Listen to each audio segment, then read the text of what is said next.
মুভির শুরুতে আমরা একটি আমেরিকান এয়ারলাইন্সের বিমান দেখতে পাই, যা হ্যানসন নদীর ওপর দিয়ে উঠছিল। হঠাৎই বিমানের কিছু যান্ত্রিক সমস্যা দেখা দেয় এবং দুইটি ইঞ্জিনই আগুন ধরে যায়। এতে সবাই অনেক ভয় পেয়ে যায়। ক্যাপ্টেন বুঝতে পারেন এই প্লেনে থাকা যাত্রীদের আর কখনোই বাঁচানো সম্ভব হবে না এবং সত্যি বিমানটি একটি বিল্ডিং এ গিয়ে ধাক্কা খায়। সব মানুষ মারা যায়, কিন্তু ঠিক তখনই আমরা দেখি এটা ছিল ক্যাপ্টেনের একটি দুঃস্বপ্ন। তিনি স্বপ্ন থেকে জেগে ওঠেন। এরপর দেখা যায় একটি বিমান ওড়ার জন্য প্রস্তুতি নিচ্ছিল।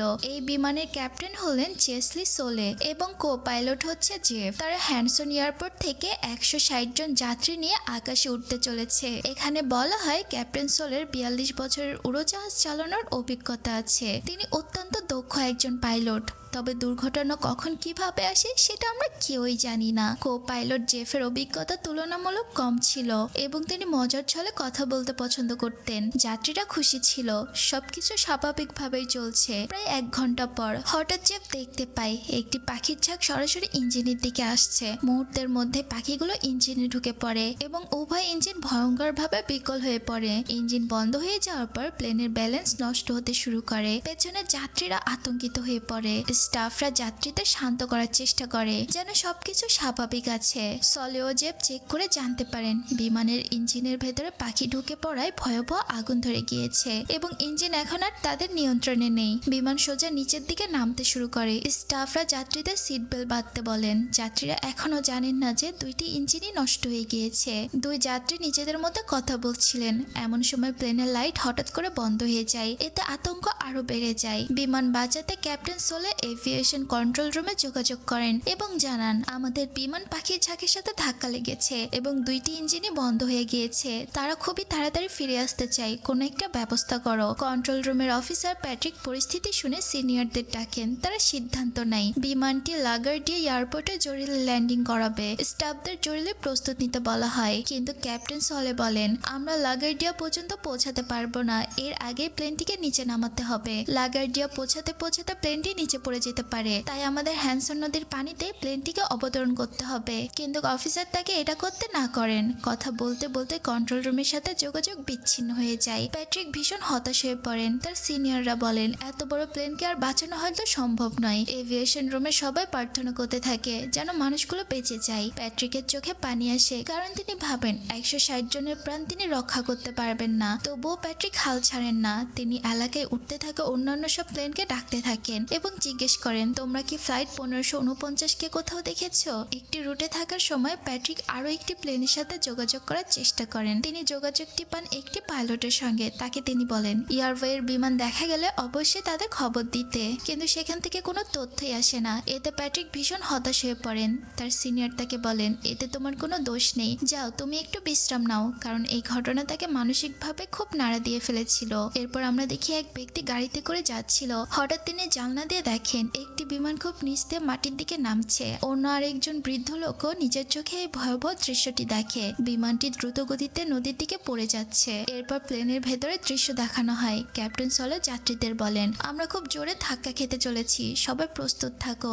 এটা শুনে যাত্রীরা ভয়ে আতঙ্কিত হয়ে পড়ে। স্টাফরা সবাই চিৎকার করে বলে, সবাই মাথা নিচু করো। এরপর প্লেনটি অত্যন্ত জোরে হ্যানসন নদীতে আছড়ে পড়ে। প্রচন্ড ধাক্কা লাগে, যেন সব শেষ হয়ে গিয়েছে। চারদিকে অন্ধকার নেমে আসে। ঠিক তখনই একটি অলৌকিক ঘটনা ঘটে। ক্যাপ্টেন সলের 42 বছরের অভিজ্ঞতা কাজে আসে। তিনি প্লেনটিকে সঠিকভাবে পানির ওপর ল্যান্ড করতে সক্ষম হন। অনেক পাইলটই মাটিতে প্লেন নামাতে পারে না, আর তিনি তো সম্পূর্ণ পানির ওপর প্লেনটি ল্যান্ড করতে পেরেছেন। এরপর ক্যাপ্টেন ককপিট থেকে বেরিয়ে এসে ইমার্জেন্সি দরজাগুলো খুলে দেন এবং যাত্রীদের বলেন, সবাই দ্রুত বেরিয়ে যান। সবাইকে লাইফ জ্যাকেট দেওয়া হয়। এইদিকে নদীর পানি ভয়াবহ ঠান্ডা ছিল। কিছু বয়স্ক যাত্রী পানিতে নামতে চাচ্ছিলেন না, তাদেরও লাইফ জ্যাকেট দিয়ে সাহস দেওয়া হয় এবং নিচে নামতে সাহায্য করা হয়। যাত্রীরা প্লেনের 2 ডানার ওপর দাঁড়াতে শুরু করেন। ক্যাপ্টেন ভেতরে আটকে থাকা যাত্রীদের একজন একজন করে বের করে আনছিলেন। এদিকে নদীতে থাকা একটি ফেরির চালক দূর থেকে প্লেনটিকে দেখে ফেলেন। তিনি সঙ্গে সঙ্গে পুলিশকে ফোন করেন এবং বলেন, একটি প্লেন নদীতে পড়ে আছে,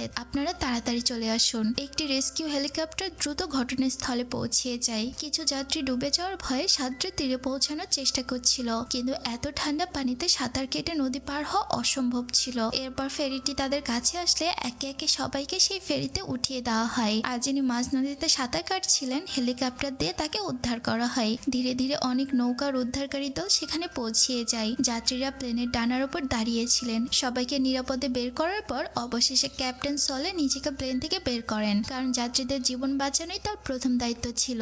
এরপর তিনি তার স্ত্রীকে ফোন করেন। স্ত্রী প্রথমে বুঝতে পারেন না কি হয়েছে। নিউজ খুলে দেখেন তার স্বামীর প্লেনটি পানিতে ক্র্যাশ করেছে। এতে তিনি ভীষণ শোকাহত হন, কিন্তু পরে যখন জানতে পারেন সব যাত্রীরাই অলৌকিকভাবে বেঁচে আছেন, তখন তার চোখে আনন্দের অশ্রু চলে আসে, কারণ কেউ বিশ্বাস করতে পারেনি এমন একটি দুর্ঘটনা থেকে সবে বেঁচে ফিরবেন। কিন্তু পাইলটের সাহস, বুদ্ধিমত্তা এবং অভিজ্ঞতার কারণে সেদিন সব যাত্রী নতুন জীবন পেয়েছিল। সবাই বেঁচে গিয়েছে এবং নিরাপদ ছিল। এই খবর পেয়ে যাত্রীরা নিজেদের বাড়িতে ফোন করে, বাবা মা, ভাই বোন, আত্মীয় স্বজনদের সবাইকে এই তথ্যটি জানায়। ক্যাপ্টেন সোলে আর কো পাইলট জেফ নদীর ধারে দাঁড়িয়ে নিজেদের ডুবে যাওয়া প্লেনটির দিকে তাকিয়ে থাকেন। এদিকে কন্ট্রোল রুমে প্যাট্রিক এখনো ভেবে বসে আছেন যে ফ্লাইট 1549 নিশ্চয়ই ক্র্যাশ করেছে এবং সেখানে থাকা সব যাত্রীরা মারা গিয়েছে। কিন্তু ঠিক তখনই একজন অফিসার দৌড়ে এসে তাকে জানায় সবাই বেঁচে গিয়েছে। ক্যাপ্টেন সোলে প্লেনটিকে নদীতে ল্যান্ড করিয়েছিলেন। এই কথা শুনে তার চোখে পানি চলে আসে। এরপর দুই পাইলটের চেক আপ করা হয়, যাতে নিশ্চিত করা হয় যে তারা কোনো আঘাত পায়নি।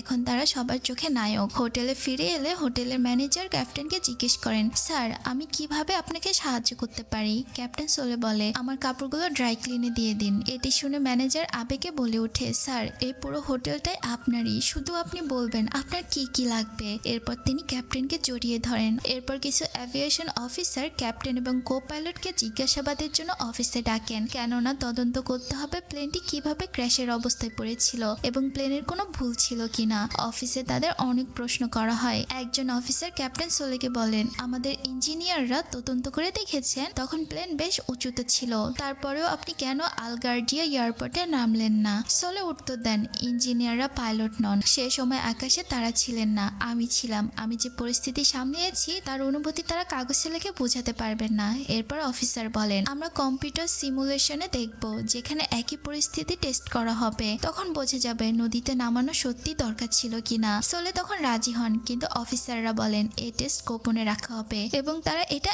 এখনই করতে চায়। মিটিং শেষ হলে সোলে হোটেলে ফিরে আসেন, কিন্তু সেখানে পৌঁছাতে দেখতে পান হাজার হাজার সাংবাদিক লাইভ করছে। সোলে তাদের প্রশ্ন এড়িয়ে নিজের রুমে চলে যান। এখন ক্যাপ্টেনের ওপর চাপ বাড়তে থাকে। রাতে ঘুমালেও তিনি ভয়ঙ্কর সব দৃশ্য দেখেন। আমরা যে মুভির শুরুতে একটি স্বপ্ন দেখেছিলাম সেটি সে বারবার দেখতে থাকে। তিনি বারবার প্লেন ল্যান্ড করার চেষ্টা করেন। প্লেন নিয়ন্ত্রণ হারিয়ে বিল্ডিং এ ধাক্কা খেয়ে বিস্ফোরিত হচ্ছে। তিনি স্ত্রীকে ফোন করেন, কিন্তু স্ত্রী জানান আমাদের বাড়ির সামনে প্রচুর সাংবাদিক জড়ো হয়েছে, প্রশ্নের পর প্রশ্ন করে যাচ্ছে। সলে বলেন, তোমাকে কোনো প্রশ্নের উত্তর দিতে হবে না। ধীরে ধীরে চাপ এতই বাড়তে থাকে যে ক্যাপ্টেন ভীষণ হতাশ হয়ে পড়েন। কেউ তাকে নায়ক মনে করছে, আবার কেউ অভিযোগও করছে। 3-4 মিনিটে পুরো ঘটনার সঠিক সিদ্ধান্ত নিয়েছিলেন কিনা তা নিয়ে তার মনে এখন সন্দেহ জাগে। সব দেখে শুনে সলে সিদ্ধান্ত নেন তিনি তার বন্ধু অর্থাৎ প্লেনের কো পাইলটের সঙ্গে দেখা করবেন। এরপর সলে তার বন্ধুকে বলেন, আমি 42 বছরের অভিজ্ঞ একজন পাইলট, অথচ সবাই শুধু 3-4 মিনিটের অবস্থানকে বিচার করছে। তারা একটুকু বুঝতে চাচ্ছে না এটা কত বড় একটা ঝুঁকিপূর্ণ কাজ ছিল আমার জন্য।